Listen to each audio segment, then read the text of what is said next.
Bah alors, si moi je suis allergique, que toi t'es allergique, que ton voisin est allergique, demain en fait on est tous allergiques?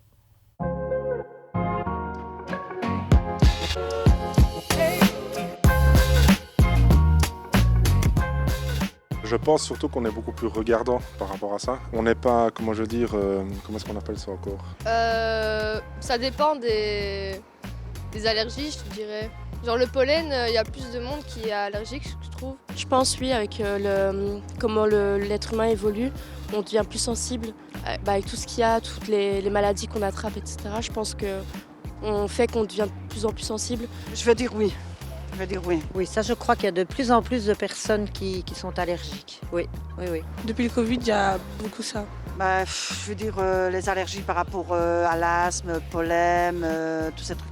Les allergies naturelles qu'on a pour le moment. Je pense qu'avant, on était plus résistant à toutes les bactéries qu'il y avait, même les allergies du coup aussi. Et je pense que maintenant, on est plus apte à avoir ça. On est dans une société où effectivement on est beaucoup plus poussé au niveau de l'hygiène et donc on se pose peut-être des questions plus rapidement, plus facilement. Et puis avec tout ce qui est réseaux sociaux aussi, on a plus facilement des images qui nous viennent en tête. Au lactose, au pollen. Selon l'Organisation mondiale de la santé, le nombre de personnes allergiques dans les pays industrialisés de l'hémisphère nord ne cesse d'augmenter. Ben oui, on était 20% en 1960, en 2020 on compte à peu près 30% de la population allergique à quelque chose, et les prédictions les plus pessimistes pour 2025, c'est 50% des gens allergiques à quelque chose.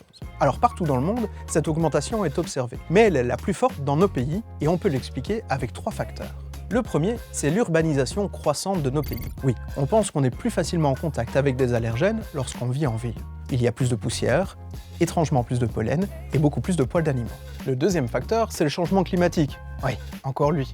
Le changement de climat et la pollution, pense l'OMS, favorisent l'apparition de nouvelles allergies.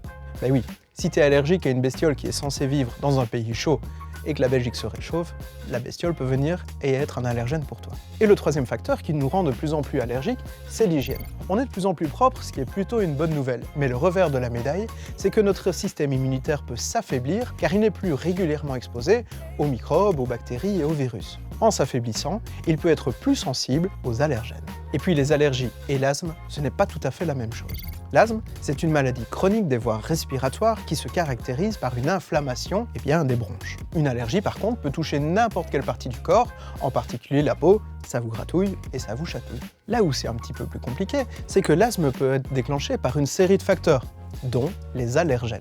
Et c'est pour ça que parfois, on peut confondre un peu les deux. On parlera alors d'asthme allergique qui peut être déclenché par le pollen, les acariens, certains aliments ou les poils de certains animaux. Et puis, c'est la forme d'asthme la plus fréquente chez les enfants. Heureusement, ça diminue un petit peu à l'âge adulte. Allez, maintenant tu sais tout, ou presque sur les allergies, il me reste à te dire au revoir et à... Achou !